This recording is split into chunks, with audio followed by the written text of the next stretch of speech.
Halo karir antusias, kalian lagi dengerin podcast VIP Career Talk bersama saya Nandiansyah sebagai host. Pada episode kali ini kita akan membahas mengenai bagaimana pengaruh passion dan jurusan terhadap karir kita ke depannya nanti gitu.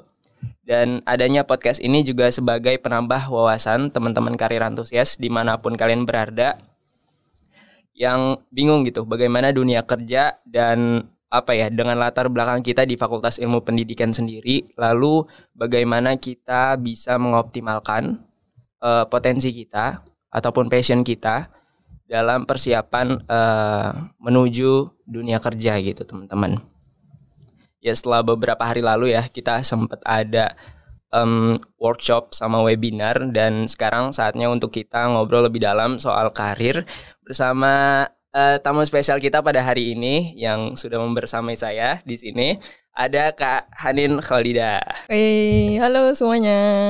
Oke, gimana Kak kabarnya? Alhamdulillah baik. Nandi gimana? Alhamdulillah baik ya. Sebelumnya terima kasih buat Kak Hanin yang udah menyempatkan waktunya untuk datang ke sini. Mungkin banyak kesibukan nih yang Kak Hanin lagi hadapin, tapi masih menyempatkan waktunya buat datang dan hadir di podcast kali ini. Sebelumnya menjadi kehormatan saya juga buat bisa membersamai di sini, duduk bareng sama Kak Hanin, karena yang saya tahu dari LinkedIn, jadi desainer pembelajaran e-learning di UNJ itu jadi kebanggaan menurut saya ya, karena bisa jadi karyawan di kampus sendiri itu wow gitu. Makasih. Oke.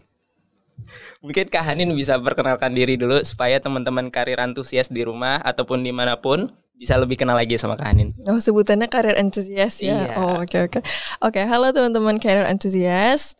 Kenalin, nama aku Hanin Khalidah. Lulusan Teknologi Pendidikan tahun 2020. Baru aja Maret kemarin nih wisuda kebetulan. Jadi masih fresh from the oven banget gitu. Masih bau-bau fresh graduate.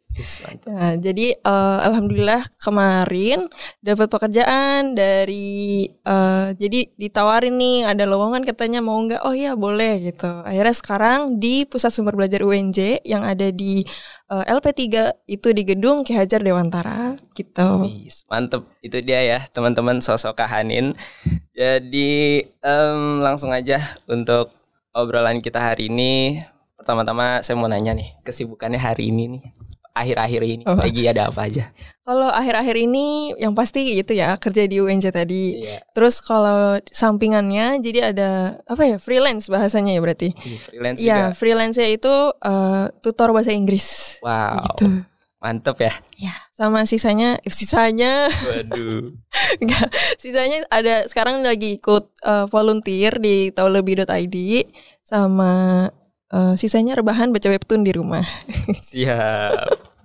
Tapi mantep banget sih, saya lihat di LinkedIn juga jadi salah satu best tesis. Oh iya, alhamdulillah. Dari teknologi pendidikan itu, wow, itu gimana ceritanya Kak?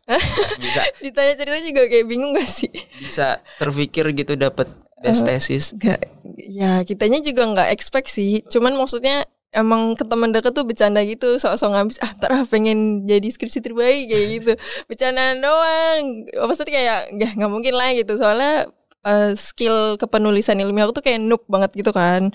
Maksudnya nggak kayak anak TP yang zaman sekarang tuh ngabis-ngabis banget kan. Kayak sebut saja namanya Buruk Aji. Wow. Soalnya iya, soalnya sih aku perhatiin tuh Buruk, terus teman-temannya Buruk Aji gitu pada semangat banget sekarang. Alhamdulillah anak TP tuh. Makanya kalau dulu kan malah rajinnya ikut speech, jadi nggak terlalu pede tuh sama kepenulisan. Akhirnya maksimalin pas presentasi sama pas bikin produknya itu. Karena kan skripsi aku tentang bikin media pembelajaran itu. Terus kita juga dari para dosen tuh kita nggak dikasih tahu penilaiannya apa, cuman kan bisa kelihatan tuh apa sih yang dinilai gitu. Ya udah kita maksimalin di situ aja. Walaupun nggak ada tulisan presentasi dihitung, tapi udahlah maksimal aja gitu. Orang kan udah dapat ilmunya dari ikut lomba pidato, ikut mawapres kayak gitu, kenapa nggak dipakai gitu? Iya benar juga ya. Iya makanya. Oke, ya jadi teman-teman usahanya dimaksimalin ya, gitu. Mungkin waktu itu malaikat lagi lewat, tiba-tiba ngomong jadi best thesis, wah dikabul. Masya Allah. Alhamdulillah. Gitu. Mantep banget sih ya, Masya Allah. Omongan emang benar-benar doa gitu. Iya. Oke, selanjutnya mungkin bisa diceritain sedikit nih Kak. Yang saya lihat di LinkedIn tuh adalah Kak ini sebagai desainer pembelajaran e-learning di UNJ ya. Jadi mungkin bisa disebut otak di balik LMS UNJ Kak Hanin gitu ya. Enggak. Ya. Ada yang lebih ini aku cuma masih bantu dikit-dikit. Ini bukan merendah ya, ini kenyataan. Disclaimer dulu. Siap. Oke, siap. Mungkin bisa dijelasin dulu nih desainer pembelajaran e-learning itu apa sih? Oke. Jadi kan kalau misalkan kalian buka LMS UNJ, itu kan ada konten-konten pembelajaran. Nah, di sini perannya si desainer instructional ini, kita ngebantu para dosen untuk nyusun materi itu. Materi tetap dari para dosen, cuman kita membantu kayak memfasilitasi, menjembatani mereka ke LMS ini, kayak baiknya bentuknya apa nih, baiknya ada materi apa sih biar si peserta didik tuh terpenuhi nanti untuk bisa mencapai si tujuan pembelajaran itu kan. Pasti kalau anak FIP pasti pada tahu lah tujuan pembelajaran itu apa. Nah, kita tuh gimana caranya ngebantu si dosen ini biar si tujuan pembelajaran itu tercapai. Nah, kalau di TP itu kita kan diajarin untuk memberikan solusi terhadap hal pembelajaran itu kan bisa lewat salah satunya strategi, lewat pakai model pembelajaran atau enggak lewat media pembelajaran. Nah, tapi karena ini LMS, jadi ya udah kita kayak, "Ibu nih, Bapak baiknya bentuknya seperti ini saja gitu." Atau evaluasinya nanti pilihan ganda aja kayak gitu. Itu sih. Jadi lebih menyaring dan memberikan evaluasi gitu ya. Iya, kita kayak bantu sih, lebih ke memfasilitasi para pendidik gitu. Oke, siap. Tapi keren kok. Oke, kenapa Kak Hanin akhirnya memilih jadi desainer pembelajaran e-learning di UNJ? Sebetulnya kalau misalkan tadinya nggak ditawarin gitu ya, pasti aku juga bakal nyari pekerjaan yang mirip-mirip sih gitu kan. Karena emang sengaja nyarinya yang linear. Karena emang kayak goals terakhir itu pengen jadi dosen sebetulnya, dosen TP gitu. Terus aku kayak emang udah suka banget sama ilmu ini gitu. Walaupun ini masuknya jalur mandiri gitu ya, maksudnya yang nggak terlalu diniatin dari awal, cuman ternyata ilmu ini seru banget dipelajarin gitu. Karena goals terakhir itu akhirnya sengaja emang nyarinya yang ya itu tadi selinear. Kebetulan dari Allah, dari teman gitu kan ngasih, ini ada desainer pembelajaran, why not gitu. Akhirnya ya udah diikutin aja. Ya biar ini juga sih, biar nanti pas S2 enak gitu nyarinya. Siap. Jadi udah ngumpulin pengalaman dari awal ya kan. Jadi berawal dari kesempatan akhirnya diniatkan gitu ya. Yes, mantap sih. Oke. Di sini kita tahu ya karena jurusan Kak Hanin juga prospeknya cocok dengan profesi ini, jadi akhirnya diluruskan niatnya untuk terus melanjutkan. Ya, menurut Kakak sendiri nih, seberapa penting sih kita tahu passion kita itu di mana dan gimana sih cara kita untuk mengembangkan supaya kita tuh karir kedepannya lebih mantap lagi gitu? Kalau ngomongin penting, kayaknya ini ya semua ini bakal balik lagi ke diri orang itu masing-masing ya sih. Misalkan kayak si Nandi sukanya ngajarin orang gitu, berarti kan pas nih PGSD gitu kan. Cuma kan ada yang kayak emang sekedar ngajar buat nyari uang aja gitu. Walaupun emang kan kalau misalnya kita jadi, karena aku juga pernah nih jadi guru SD kan kebetulan. Emang ngajar itu kan kayak capek banget gitu kadang kan, kayak mikir ini beneran passion gue atau bukan nih, kayak gitu, capek banget gitu. Gimana kalau ngomongin passion juga aku belum bisa dikatakan kayak wah ini nih jadi instructional designer nih passion gue banget nih gitu. Enggak sih, cuman kayak masih sama-sama digali gitu loh. Kayak ini akhirnya passion kita apa itu. Menurut aku passion gak harus saklek dari awal gitu sih. Cuman kalau misalkan bisalah diawali dari hal yang kita suka dulu kayak gitu. Nanti kan lama-kelamaan kalau misalkan si kebutuhan akan materialistiknya sudah terpenuhi kayak iya ini baru nih passion gue ternyata kayak gitu. Biasanya sih ya kalau aku perhatiin gitu. Jadi diterusin aja dulu ya. Iya, explore aja dulu sebanyak-banyaknya. Masih muda, masih 20-an. Ya udahlah, jalanin aja. Coba banyak hal dan ya udah cari pengalaman sebanyak-banyaknya. Yes, betul. Jadi bekal juga buat kita nantinya ke depan menentukan karir kita mau kemana gitu. Ya, selanjutnya nih, lebih penting berkarir sesuai passion atau tidak, Kak? Ini pertanyaan sangat kontroversial ini. Ini kayak bubur diaduk atau tidak gitu. Waduh. Lebih baik berkarir sesuai passion atau tidak? Iya. Kadang kan ada yang memilih pekerjaan karena kesempatan, jadi tidak sesuai passion. Karena banyak sih teman saya yang akhirnya saya suka banget basket gitu. Iya. Teman-teman saya tuh hobinya basketnya tuh wah udah saklek banget deh, udah kayak wah pengen banget jadi pemain nasional ataupun internasional. Namun akhirnya karena latar belakang ekonomi yang membuat mereka tuh nggak bisa nerusin mimpinya. Jadi akhirnya yaudah karena ini sekarang ada kesempatan buat kerja, buat perbaikin ekonomi, yaudah akhirnya ke sana. Jadi mimpinya tertinggal. Karena emang katanya itu ya jadi atlet basket tuh kayak mahal gitu gak sih? Iya cukup sulit sih ya. Apalagi latihan tiap hari, aduh. Iya benar. Kalau jadi atlet tuh gitu ya. Iya. Berarti penting atau enggak ya? Sebetulnya itu kayak ya itu tadi kan tergantung kondisi orang masing-masing gitu. Ya kan kalau misalkan ternyata si passion itu bisa kalau misalkan pekerjaan itu bisa sesuai dan sesuai passion terus bisa memenuhi kebutuhan tadi materialistik itu dulu, ya kenapa tidak gitu. Sebetulnya penting atau enggaknya ya aku nggak bisa bilang penting sih kayaknya. Ya ini aku abstain deh jawabannya, abstain. Okay. Tergantung kondisi masing-masing. Iya sih, karena memang manusia itu adalah makhluk yang unik ya teman-teman. Bener. Jadi pasti dari setiap diri kita itu ada perbedaan-perbedaan yang di diri orang tuh nggak punya gitu. Iya, ada harimau di dalam dirimu. Oke, baik selanjutnya nih. Ya mungkin dari Kak Hanin sendiri tips-tips supaya dilirik sama UNJ tuh gimana?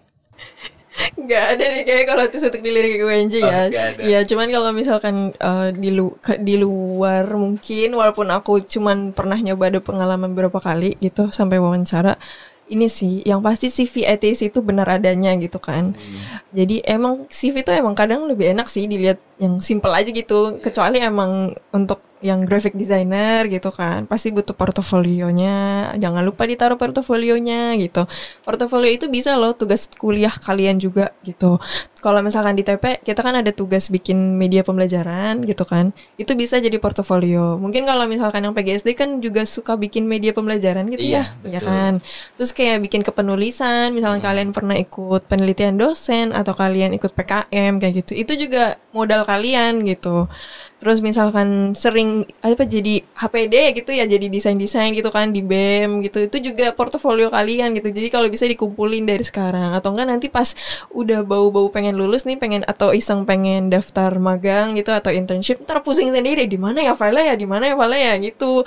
Soalnya aku udah ngerasain itu dan kayak aduh pusing nyarinya. Pengalaman banget ya. Akhirnya ya udah, kadang ada beberapa desain yang harus dibikin baru lagi kayak gitu. Jadi bikin ulang. Iya, terus kalau misalkan kayak pernah jadi admin sosial media, kalau bisa kayak engagementnya tuh di tracking juga, dicatetin. Karena itu ngebantu banget sih. Jadinya pas mungkin employer ngeliat, oh iya nih anak nih bisa nih naikin engagement dari sekian persen ke persen berapa gitu. Siap. Ya jadi gitu ya teman-teman.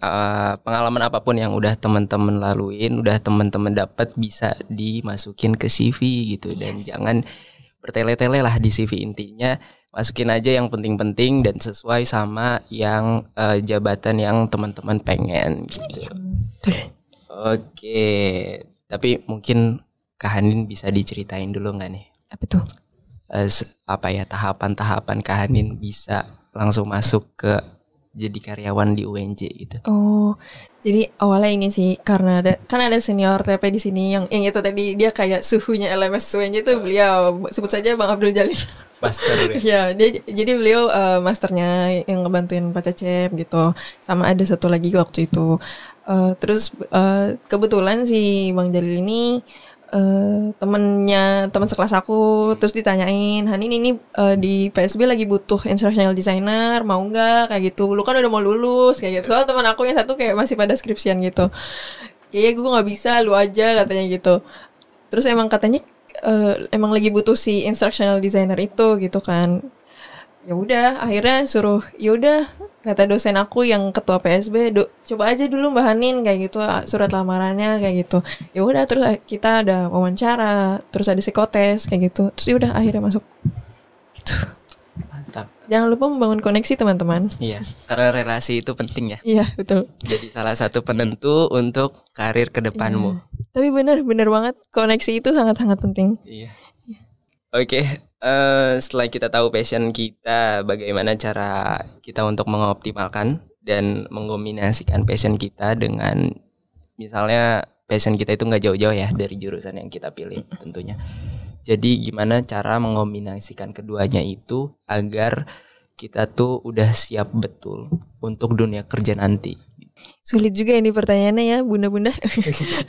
Jadi mengkombinasikan ya. Coba kita pakai contoh deh, contoh apa ya misalkan? Misalnya kita tuh passionnya di HPD. HPD tuh ngapain? HPD kan banyak tugasnya ya. Mungkin yang terkoneksi lah ya. Misalnya saya di PGSD, mungkin media pembelajaran gitu. Nah gitu. Saya juga suka untuk tugas-tugas seperti HPD, misalnya edit video, bikin poster, segala macam gitu. Itu kan secara nggak langsung ada kaitannya gitu. Kan untuk kedepannya saya sebagai guru gitu. Nah untuk melatih hal tersebut, mengoptimalkan hal tersebut, selain apa ya yang kita dapat dari organisasi itu, kita harus ngapain aja tuh Kak? Berarti kalau misalkan PGSD kan pasti lulusannya jadi guru SD ya? Iya. Berarti ini dong bisa kayak sharing nanti ke murid-muridnya nggak sih, kayak tentang perdesainan gitu, atau bahkan nggak jadi guru SD tapi jadi guru desain juga, kayak gitu bisa nggak sih? Bisa sih. Ya kan? Bisa juga sih. Soalnya kalau aku kebetulan kuliah di TP, terus suka bahasa Inggris. Terus enak materi TP banyak bahasa Inggris kayak gitu. Terus banyak ya? Iya lumayan. jadi begitu ya? Iya nggak, tapi seru banget gitu maksudnya. Akhirnya nanti pas buat untuk persiapan kayak S2 gitu kan, kita bisa belajar ilmu lebih banyak lagi gitu pas pakai si bahasa Inggris ini. Terus kayak ya itu akhirnya bisa pas bikin lomba pidato misalkan tentang pendidikan, wah udah paling getol gitu. Karena kita belajar kan gitu, walaupun nggak terlalu praktisi banget gitu kan. Gitu sih. Jadi kalian sukanya apa? Terus kebetulan pekerjaannya apa? Ntar pasti bisa aja kok ada kaitan-kaitannya gitu.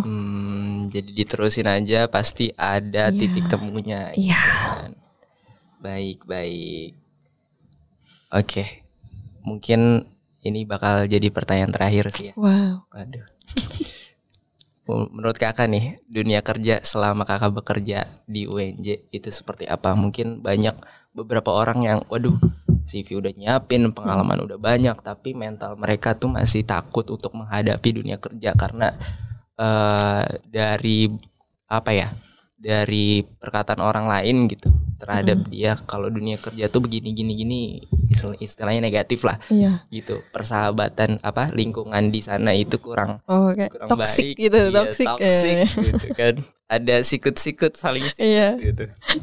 Itu gimana Kak? Dan cara supaya kita tuh bisa ngerangkul banyak orang dan humble sama banyak orang itu gimana? Sebetulnya kalau misalkan humble dan bisa ngerangkul banyak orang, itu kan pasti balik lagi ke diri kita sendiri gitu kan. Terkadang kayak sama kayak di perkuliahan aja gitu. Ya udah kita baik ke orang, nanti ternyata pas kita tahu orang yang nggak terlalu baik sama kita, oh ya udah nih orang berarti bisa lah di filter nih gitu ya kan. Ditandain gitu. Berarti kecilin lagi lingkarannya kayak gitu. Kayaknya kalau di dunia kerja mungkin mirip-mirip kali ya. Cuman kan kalau misalkan di aku itu kan institusi pendidikan gitu kan. Ya ada anak mudanya gitu, tapi nggak lebih dominan yang kayak dosen, kayak yang sudah berkeluarga kayak gitu. Jadi kita bakal balik lagi ke cara ngobrol kita sih. Jadinya kayak lebih santun lagi gitu. Terus panggilannya lebih formal kayak gitu. Menyesuaikan. Iya, soalnya kayaknya kalau aku perhatiin teman-teman aku yang nggak terlalu formal gitu, masih kayak asik-asik aja gitu. Tapi kan walaupun nanti namanya orang Indonesia gitu kan, kita ada hierarki gitu kan. Iya betul. Iya, itu paling tetap diinget-inget lagi sih gitu. Terus pas batasan lah ya. Iya, boundaries, batasan gitu. Perhatiin gitu-itunya lagi. Terus kayak kemarin tuh apa ya? Mungkin gini, kalau misalkan kayak di grup gitu kan, kita kayak kalau ke temen ngirim stiker yang lucu-lucu tuh gak terlalu mikirin gitu kan, karena orang itu pasti udah tahu gitu orangnya kita gimana gitu kan. Nah ini kayak hati-hati lagi gitu di grup, kayak pasti ngasihnya yang kayak aman-aman aja, yang jempol ya terima kasih kayak gitu. Yang aman-aman aja gitu. Yang sesuai sama umurnya ya. Iya, terus kalau bisa nanti kalau misalkan kita ketemu dari institusi lain gitu, atau ketemu sama ya orang lah gitu, orang yang bukan dari tempat kita kerja, boleh boleh tuh tukeran kartu nama kayak gitu. Ya, soalnya aku ngelakuin itu kan waktu itu sempat ada kegiatan keluar. Terus tapi ternyata tuh banyak orang kayak maaf saya nggak bawa kartu nama saya. Ternyata tuh aku baru tahu harus tukeran gitu loh. Cuman saya bilang nggak apa-apa kayak gitu. Terus akhirnya orang kayak nanya-nanya, emang instructional designer itu apa kayak gitu. Akhirnya di situ kan bangun koneksi. Iya betul. Lagi-lagi ya, selama masih kerja juga tetap harus bangun relasi. Iya betul lah. Gitu, karena relasi juga iya, walaupun untuk introvert mungkin agak susah ya. Iya. Aku juga introvert kok, cuman kayak bisa gitu.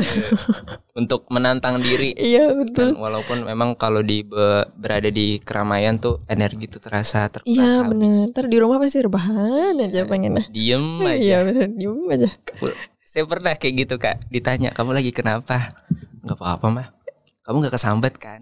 Aku enggak, emang lagi capek aja habis dari luar ada kegiatan kampus. Oh ya udah, nanti makan ya. Ya udah. Selalu ya kalau emak ya nanti makan ya gitu. Iya, selalu emang. Untung nggak nanti makan disuapin. Iya, nanti makan buruan.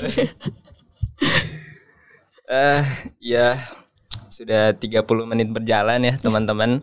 Dirasa mungkin itu dia pembahasan kita dari obrolan kita hari ini bersama Kak Hanin Kholidah. Mohon maaf. Kak Hanin Kholidah. Oke. Kita plus dulu. Ya, terima kasih sekali lagi buat Kak Hanin yang sudah menyempatkan waktu. Sama-sama. Nah, ya bareng juga ya kantornya di sini. Gitu kan. Jadi ya nggak terlalu inilah ya. Jadi terima kasih juga buat teman-teman dimanapun kalian berada, para karir antusias yang sudah pantengin podcast ini dari awal sampai dengan akhir. Dan by the way, kita bakal ada episode yang kedua, jadi pantengin terus Instagramnya, jangan kemana-mana supaya kalian nanti nggak kelewatan, karena episode 2 ini bakal menarik banget bahasannya pastinya. Oke, segitu aja dari saya. Terima kasih sekali lagi, sehat selalu, sampai jumpa lagi. Terima kasih.